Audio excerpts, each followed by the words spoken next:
guys, it is April from Getting Hygge with It. Today I want to look back with you and review my 2018 reading goals, how I did, how I failed. Let's get into it.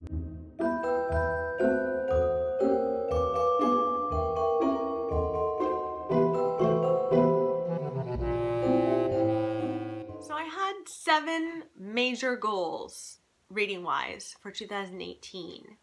And I did really well with some and not so great with others. So, okay, so the first goal was to read 52 books in a year. That's always my goal. That's always my Goodreads goal. I don't change that because I like knowing that I can hit that. And there's something that I find like a real accomplishment if I'm able to get 1 book a week. You know, most people read maybe 1 book a month. So it always feels amazing when I get to 52. And this time I read 52 books by, I think it was July, which was fantastic. Now I'm hoping kind of by the end of 2018 that I'll be able to read 90 books. I'm at 80 something right now. We'll see. I'm not going to pressure myself. I've already, you know, blown my goal out of the water, so I should be very happy with that. But yes, 52 books in 2018, done. My second goal, reading-wise, was not to go to the library too much. The idea behind that was every time I go to the library, I am not reading a book off of my shelves, and that's not good. So I really tried to really, you know, slow that down as well as I could. I should say that the audiobooks that I listen to are all through the library. I don't ever buy audiobooks because I don't see the need to do that. So I will definitely download audiobooks from the library. Most of the time I was trying to find books from my shelves to download. So I did okay with that. But I wasn't really focusing on that when I was thinking like don't go to the library too much and just read from your shelves. I was more focused on like physical books.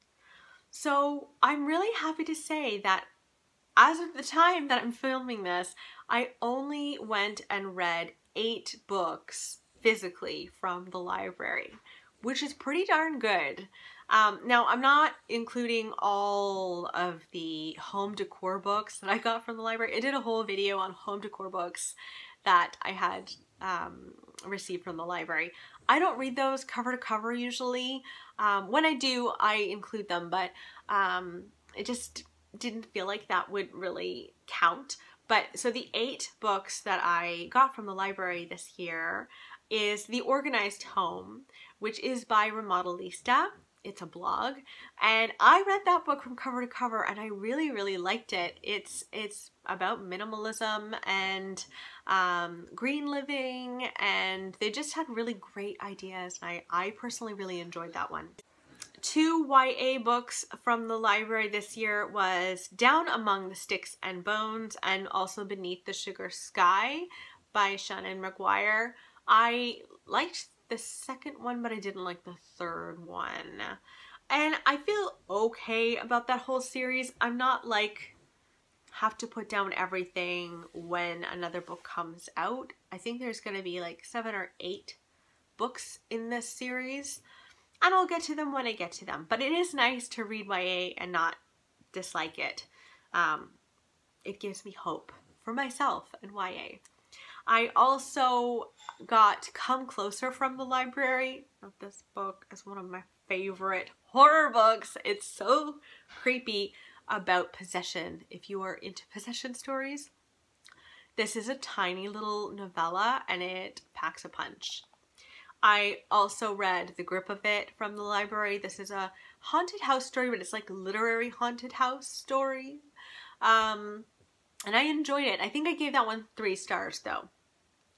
I also got The Exorcist from the library. I'm glad that I finally read that, and it did scare me. I was really on a possession kick. I was listening to Books in the Freezer, the podcast, and they did a whole episode just on possession. I that got me like down the rabbit hole, and I just wanted to read all the possession stories. I loved that one.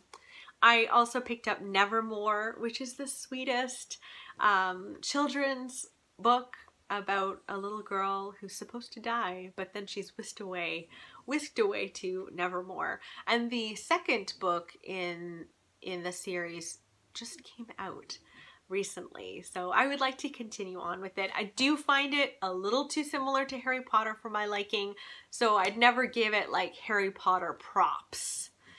But it's good, and it kind of fills that void because you know that we're not going to get any more Harry Potter, so it makes me happy. And then the last one that I got from the library was The Last Time I Lied by Riley Sager, which was good, not great. Not Final Girls great, but I enjoyed it.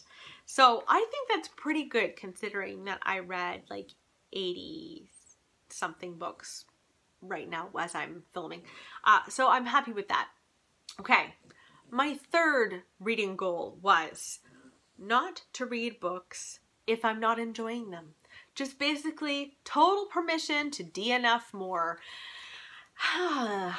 I feel like I started off the year really strong with this. I was DNFing books like right, left, and center, and I did DNF books frequently enough, but I think I could get better at this.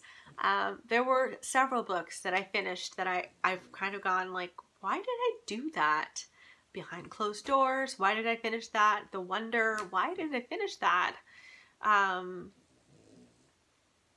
Yeah, there were a few, so I really do want to get better at that. I did do a video, I think like mid-year, about the books I had DNF'd, and I was really proud of myself at that time, so I'll link that somewhere for you to check out if you're interested in it. My fourth reading goal was to read books about resilience. This was a huge thing for me at the beginning of the year because we had just lost our baby. We had just had our miscarriage, and I was feeling so low, and I was just wanting to make sure that I didn't just go down into the depths of despair, which I did anyway. But I wanted to be able to have characters to look up to who were resilient. And I did read many books about resilience. I'm going to be doing a whole other video about the books about resilience that I read this year. So keep your eyes peeled for that. I read a lot. I also realized, though, over the course of this year, that resilience isn't a state of mind. It is a skill that you develop. So you have to practice it over and over and over again, and not expect yourself to just like wake up and be resilient. You know what I mean? So that was really good to learn. It gave me permission to be a student in life and not expect too much from myself. My fifth reading goal was to read more self-help. I wanted to read about 1 or 2 self-help books in a month, and I really failed. Like, I failed miserably on this, and I still think this is something that I should do.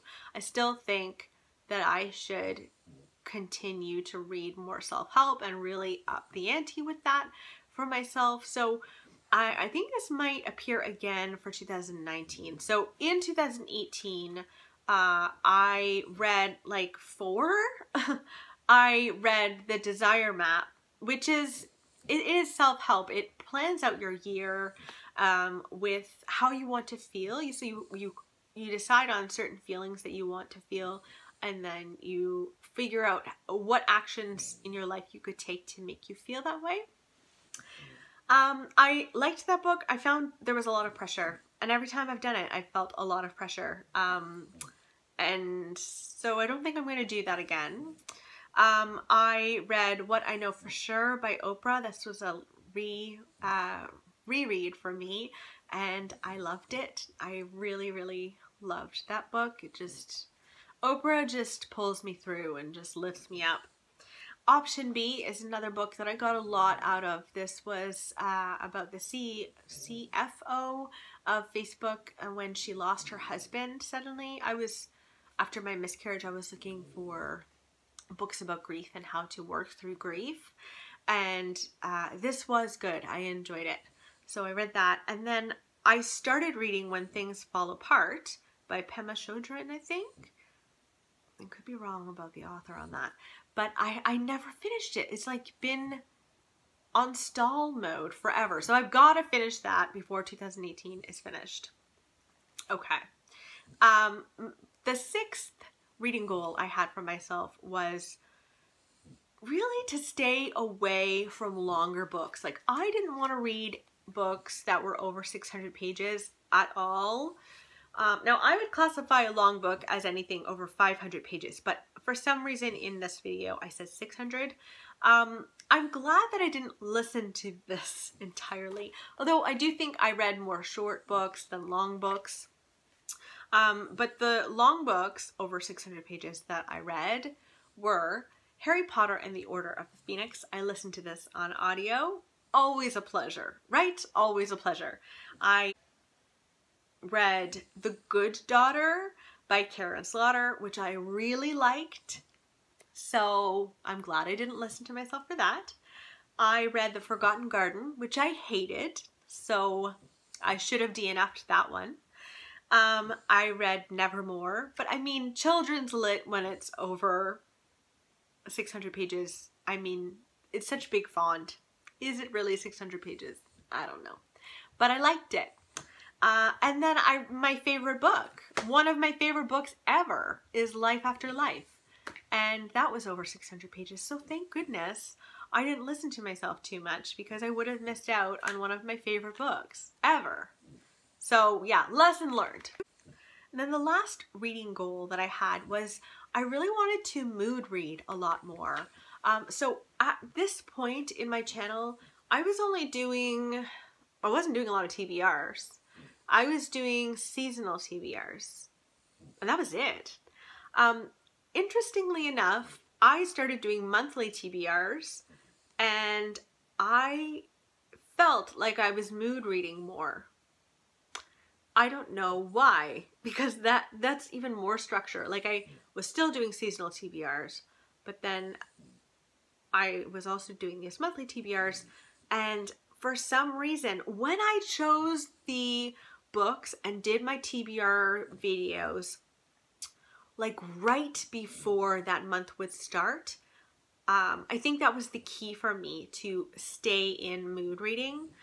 Choosing things too early in the previous month would make me totally abandon my monthly TBR. So I think that's key. I really need to make sure that I hold off on filming those until like the last second, essentially.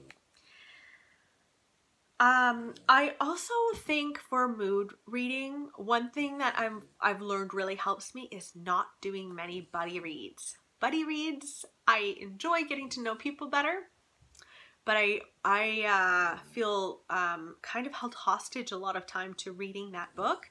Not to the people I'm reading with, because I always love that. I love the booktube community. But I think in 2019, I might want to do more just chatting with people on Boxer if they've read the same book as me in a similar time.